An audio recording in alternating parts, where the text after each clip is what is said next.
नमस्कार दोस्तों, scary story official में आप सबका स्वागत है। आज की कहानी की तरफ बढ़ने से पहले चैनल को सब्सक्राइब कर लीजिए और अगर कहानी अच्छी लगती है तो प्लीज़ लाइक एंड कमेंट करना मत भूलिएगा। तो देर न करते हुए आज हम कहानी की तरफ बढ़ेंगे।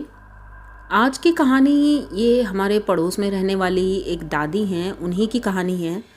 तो एक दिन मैं उनके पास बैठी थी तो उन्होंने अपनी पुरानी बातें करना शुरू किया। उन्हीं बातों में उन्होंने बताया कि जब उनकी शादी हुई थी, ये तब की घटना है और उनका नाम सावित्री है। सावित्री जी की जब शादी हुई थी तो बहुत कम उम्र में शादी हो गई थी, क्योंकि उस टाइम पर शादियां जल्दी हो जाती थी। तो उनकी उम्र लगभग 14-15 साल थी और उनकी शादी हो गई थी। और गांव का जो घर था उनका, वो एकदम कच्चा था, मिट्टी का बना हुआ और बहुत बड़ा घर था। घर में उनके 2 देवर और उनके सास ससुर रहते थे और उनकी एक नंद थी जिसकी शादी हो चुकी थी।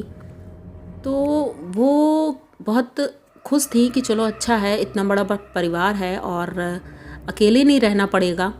ये सोच करके वो बहुत खुश थी और धीरे धीरे 1 साल बीत गया था।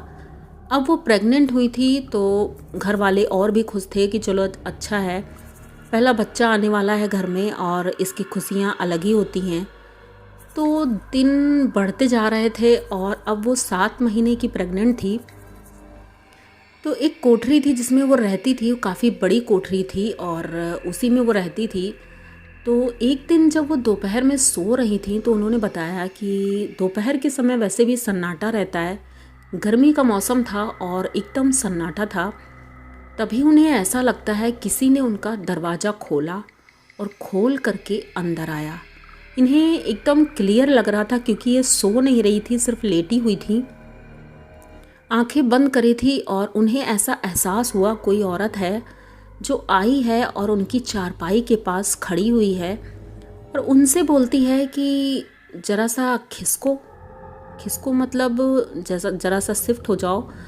तो ये आंखें नहीं खोल रही थी, इनकी आंखें नहीं खोल रही थी क्योंकि कोठरी में एकदम अंधेरा था, सारे दरवाजे बंद थे, 2 दरवाजे थे और दोनों बंद थे। तो एकदम अंधेरा जैसा था, तो इन्हें कुछ क्लियर दिख नहीं रहा था।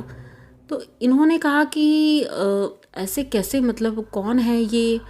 तो ये आंखें बंद ही करी, पता नहीं क्यों आंखें खुल नहीं रही थी इनकी और ये खिसकती नहीं है, लेकिन वो औरत इनके बगल में लेट जाती है। अब इन्हें इतना अजीब लग रहा था वो, क्योंकि ऐसे कौन है जो इनके बगल में लेट गया, लेकिन इन्हें एहसास नहीं हो रहा था कि जब ये छू कर देखती हैं तो बगल में कोई नहीं था।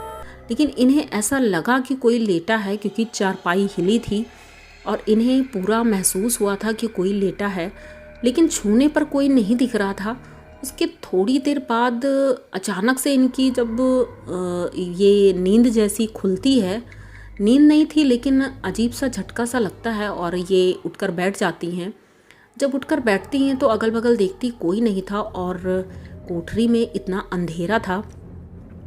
ये उठकर तुरंत जाती हैं, दरवाज़ा खोलती हैं और अब इनकी सांसें बहुत तेज़ चल रही थी, इनको दर्द होने लगा था पेट में।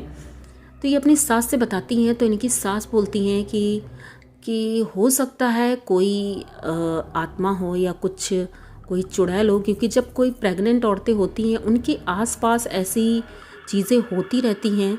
तो वैसे उनकी सास उनको बहुत कुछ दे के रखती थी, जैसे लोहे का चाकू है या हींग लगा कर रखती थी, ये सारी चीज़ें वो करती थी। लेकिन पता नहीं क्यों आज उनके साथ ऐसा हुआ था। तो उनकी सास बोलती हैं ठीक है, परेशान मत हो, हम पंडित जी से कोई ताबीज़ बनवा देंगे और सब ठीक हो जाएगा, तुम परेशान मत हो। लेकिन अब उनको तकलीफ़ हो रही थी, उनका पेट बहुत दर्द हो रहा था। तो जब उनके हस्बैंड आते हैं तो वो बोलते हैं कि चलो एक बार हॉस्पिटल में दिखा देते हैं, हो सकता है कोई प्रॉब्लम हो। क्योंकि कहते हैं ना, कभी कभी 7 महीने या 8 महीने में भी बच्चे हो जाते थे। वैसे तो उस टाइम पे घर पे ही बच्चे होते थे, लेकिन उन्होंने कहा कि अगर कोई प्रॉब्लम है तो एक बार डॉक्टर को भी दिखा लेते हैं।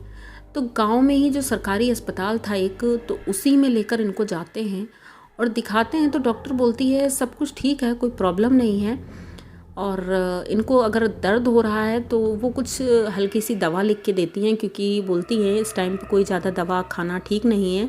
तो हल्की दवा देती हैं कि दर्द से आराम मिलेगा। अभी ये अपने घर आ जाती हैं और घर का काम बराबर कर रही थी। और क्योंकि डॉक्टर ने भी बोला था काम करते रहो तो ठीक रहेगा, नॉर्मल बच्चे होंगे। तो ये काम करती रहती हैं। शाम हो जाती है और खाना बना रही थी। इनके सास ससुर बाहर बैठे हुए थे क्योंकि गर्मी का मौसम था। सभी लोग ज़्यादातर गांव में दरवाजे ही बैठे रहते थे। तो ये अकेली खाना बना रही थी और इनके दोनों देवर हैं वो आते हैं, बोलते हैं भाभी खाना बन गया क्या? तो ये बोली नहीं, अभी थोड़ी देर बाकी है, बस रोटी सेकना है। तो वो बोलते ठीक है, अच्छा मैं बाहर ही बैठा हूँ और जब बन जाए तो बता देना। अब ये अकेले खाना बना रही थी, तभी इन्हें ऐसा लगा कि अंदर कोठरी में जहाँ बर्तन रखे हुए थे वहाँ कोई बर्तन कुछ उठा रख रहा है, क्योंकि बर्तनों की आवाज़ आ रही थी। ये एकदम से डर जाती हैं, चौंक जाती हैं। तभी इन्हें लगता है कोई इनके पीछे से निकल कर गया है उस कोठरी से।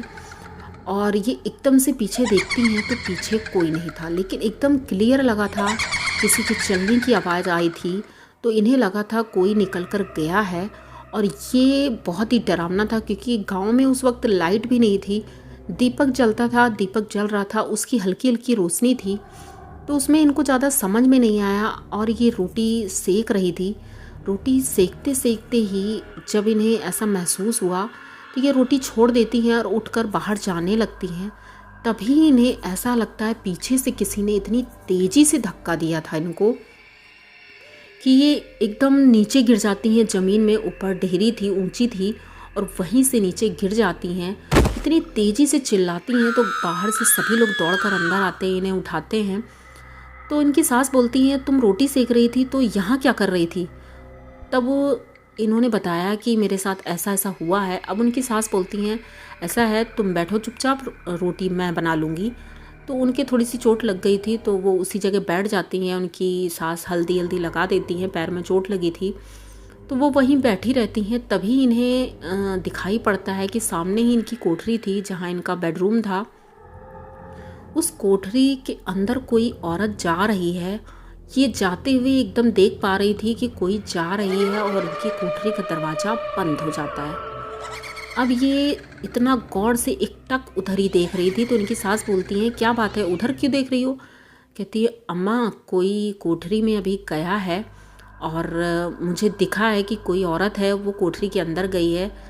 अब इनकी सास समझ गई थी कि कुछ ज़्यादा ही गड़बड़ है, क्योंकि ऐसे ही कोई किसी को नहीं दिखता है। तो ये खाना वाना बना करके अपने पड़ोस में एक दादी थी उनके पास जाती हैं, उनसे बात करती हैं। तो वो बताती हैं कि एक पंडित जी हैं, उन्हीं को बुलाना पड़ेगा और वही अब इनको ठीक करेंगे, क्योंकि तुम्हारे घर में अब कुछ ना कुछ तो ठीक नहीं है और बहू प्रेग्नेंट है, तो ऐसा ना हो कि कोई बड़ी बात हो जाए।